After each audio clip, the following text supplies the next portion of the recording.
नमस्कार, जय हिंद साथियों। आप सभी का आपके अपने परिवार माई भारत स्टडी पर स्वागत है। 5 मिनट के दम की क्लास में 5 नंबर की क्लास है। आपने पिछली क्लास से नहीं देखा, जरूर देखिए। हर क्लास आपके लिए मोस्ट इंपॉर्टेंट है क्योंकि कम समय में बेहतर कंटेंट आपको माई भारत स्टडी पोर्टल मतलब आपके अपने परिवार में ही मिलता है। महत्वपूर्ण इन्वेंशन, आज का जो टॉपिक है महत्वपूर्ण इन्वेंशन, महत्वपूर्ण लोक नृत्य और महत्वपूर्ण जो भारतीय रिजर्व बैंक से संबंधित बिंदु हैं वो सभी और महत्वपूर्ण संगठन जिसमें आपको कवर करवाया जाएगा। तो चलते हैं आज की क्लास में। पहला जो टॉपिक है वो है महत्वपूर्ण खोजें। तो चलते हैं, कॉपी पेन हाथ में ले लीजिएगा और साथ साथ करते रहिए वो सभी पॉइंट नोट जो आपके एग्जाम में छपेंगे। नाभिकीय रिएक्टर एनरिको फर्मी के द्वारा खोजा गया। परमाणु संख्या हेनरी मोजले और किस देश से संबंधित है? इंग्लैंड से। हेनरी मोजले से संबंधित और जो भी क्वेश्चन बनते हैं उनकी बात कर लेते हैं। पहला क्वेश्चन ये बनता है, मॉडर्न पीरियोडिक टेबल किसने दिया? किसने मॉडर्न पीरियोडिक टेबल किसने दिया? तो हेनरी मोजले के द्वारा दिया गया। दूसरी बात, हेनरी मोजले के द्वारा जो पीरियोडिक टेबल दी गई किस पर आधारित थी? तो किस पर थी? एटॉमिक नंबर पर आधारित थी। तीसरा, इनसे हेनरी मोजले से पहले पीरियोडिक टेबल जो डेवलप की गई वो किस पर आधारित थी? वो एटॉमिक मास के ऊपर डिपेंड की थी। किस पर? एटॉमिक मास के ऊपर डिपेंड थी। ये सारे पॉइंट आपको हेनरी मोजले से संबंधित याद रखने हैं। हेनरी मोजले ने से पहले जो पीरियोडिक टेबल बनाई गई उसमें कितने एलिमेंट थे? उसमें 63 एलिमेंट थे। लेकिन हेनरी मोजले ने जो पीरियोडिक टेबल बनाई उसमें कितने एलिमेंट है? 118 एलिमेंट हैं। आपको ये सारी बातें याद हो गई, समझ आ गई, नोट भी कर लिया होगा आपने। अगला पॉइंट है महत्वपूर्ण सिद्धांत, परमाणु सिद्धांत। क्या है? परमाणु सिद्धांत किसके द्वारा? जॉन डाल्टन के द्वारा। और किस देश से है? इंग्लैंड से। परमाणु बम ऑटो हान के द्वारा, इंग्लैंड से है। परमाणु संरचना मतलब कि एटॉमिक स्ट्रक्चर के बारे में किसने बताया? नील बोर और रदरफोर्ड के द्वारा। डायनामाइट के आविष्कार जो है अल्फ्रेड नोबेल है। अल्फ्रेड नोबेल से संबंधित जो बातें हैं वो भी मोस्ट इंपॉर्टेंट है कि इन्हीं के नाम पर नोबेल पुरस्कार की शुरुआत की गई। पहला टॉपिक यही बनता है, पहला पॉइंट जो बनता है यही कि नोबेल पुरस्कार किसकी याद में दिया जाता है? तो अल्फ्रेड नोबेल की याद में, इनकी वसीयत के अनुसार दिया जाता है।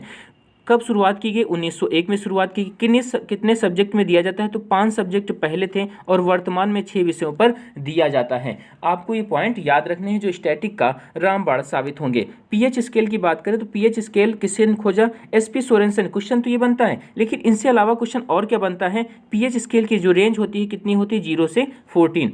एसिड कहाँ तक होता है? 0 से 7 के बीच में एसिड लाई करता है, ठीक, 7 के बीच में। और 7 से 14 के बीच में क्या होता है? यहाँ पर बेस लाई करता है, मतलब कि क्षार लाई करता है। क्वेश्चन और क्या बनता है? यदि पूछा जाए स्टेबल एसिड मतलब जो सबसे मजबूत एसिड होगा क्या होगा? 0 होगा। और सबसे मजबूत जो बेस होगा वो क्या होगा? 14 होगा या 14 होगा। क्वेश्चन और क्या बनेगा? एसिड जो है लिटमस पेपर को कैसा रंग देता है? तो एसिड लिटमस पेपर को रेड कर देता है, जबकि क्षार जो है लिटमस पेपर को क्या कर देता है? ब्लू कर देता है। तो ये क्वेश्चन भी आपके एग्जाम में डायरेक्ट बनते हैं। अगला क्या बनता है? लिटमस पेपर बनता किससे है? तो लाइकेन से बनता है। किससे? लाइकेन। लाइकेन क्या होता है? शैवाल और कवक का पहली मुलाकात होती है किसकी? उसी से क्या बनता है? लाइकेन बनता है। तो आपको ये सारे पॉइंट याद हो गए। क्या क्या? कि एसी, यदि हम बात करें पीएच स्केल की, किससे लाई करता है? 0 से 14 के बीच में इसकी रेंज होती है। 0 से 7 तक एसिड होता है, 7 से 14 तक क्या होता है? बेस होता है। एसिड जो है लिटमस पेपर को रेड कर देता है और बेस जो है लिटमस पेपर को नीला कर देता है। लिटमस पेपर किससे बनता है? लाइकेन से बनता है। लाइकेन क्या होता है? कवक और शैवाल की पहली मुलाकात होती है। बात समझ में आ गई? छाप लिया होगा। ये सारे क्वेश्चन आपके एग्जाम में हूबहू छप जाएंगे। अगला है हाइड्रोजन की खोज किसने की? हाइड्रोजन को क्या कहा जाता है? आवारा तत्व कहा जाता है। क्या? आवारा तत्व इसे कहा जाता है हाइड्रोजन को। तो आपको ये पॉइंट भी याद रखना है। हाइड्रोजन की खोज हेनरी कैवेंडिश ने किया। कब और किस देश से संबंधित है? इंग्लैंड से। नाइट्रोजन रदरफोर्ड और इंग्लैंड से। सभी पॉइंट आपको संबंधित जो हैं वो भी कवर कराए जा रहे हैं। ये सभी पॉइंट से हर टॉपिक से आप अपने एग्जाम के लिए 1-2 क्वेश्चन लेके ही जाना है। अगला जो लोक नृत्य है, अगला पॉइंट है लोक नृत्य से संबंधित।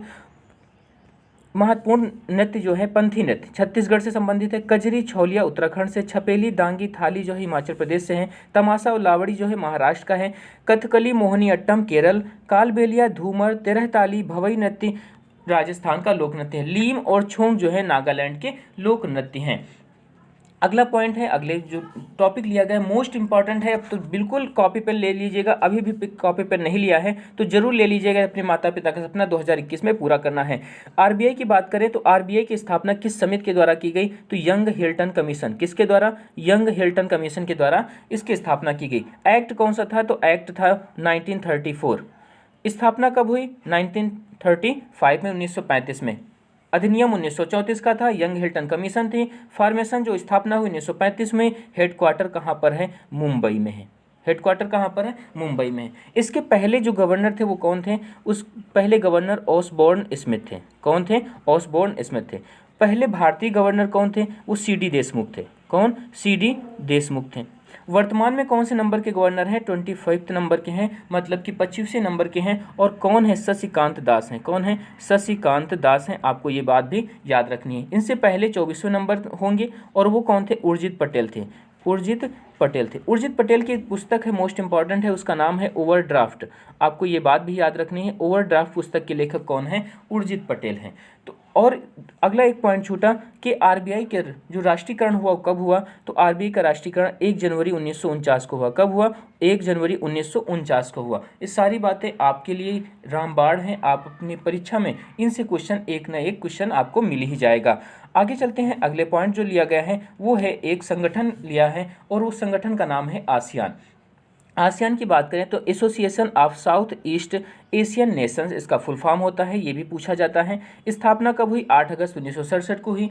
मुख्यालय इसका जकार्ता इंडोनेशिया में है। फुल फॉर्म से क्वेश्चन अब कैसे बनने लगे हैं, आपको बोल दिया जाएगा आसियान के फुल फॉर्म में एन का नाम क्या है या ई का मतलब क्या है, तो आपको पूरा याद रखना है, क्योंकि पूरा बन भी सकता है और नहीं भी बनता है, केवल हमें एक ही वर्ड का, एक ही लेटर का मतलब बताना होता है।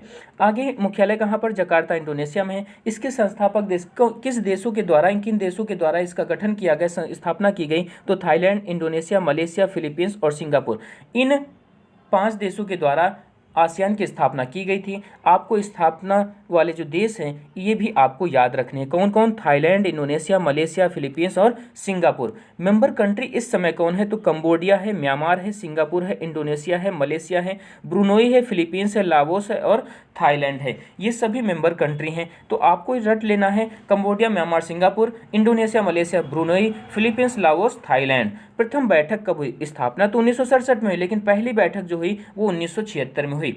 मोस्ट इंपॉर्टेंट अंतिम जो लाइन लिखी गई है, यहाँ से क्वेश्चन आपके एग्जाम में देखने को जरूर मिलेगा कि 2019 में किस देश ने अध्यक्षता की, किस देश की चेयरमैनशिप में हुई या किस देश ने होस्ट किया, तो कौन है? 2019 में बैंकॉक, 2020 में हनोई और 2021 में कौन सा देश करेगा? वो है ब्रुनोई। आपको सारी बातें समझ आ गई, याद हो गई होंगी। आप अपने टॉपिक को जरूर बताएं, अपने कमेंट में हम अपने विचारों को दें, सुझाव कुछ भी हो तो वो जरूर दें। आपके सारे सुझाव पर काम जरूर किया जाएगा। आज की क्लास को यहीं पे रोकते हैं। आपको यदि हमारा कंटेंट समझ में आया, हमें मेहनत समझ में आई, तो जरूर लोगों को शेयर करें और अपने परिवार का सपोर्ट करें। जय हिंद, जय भारत।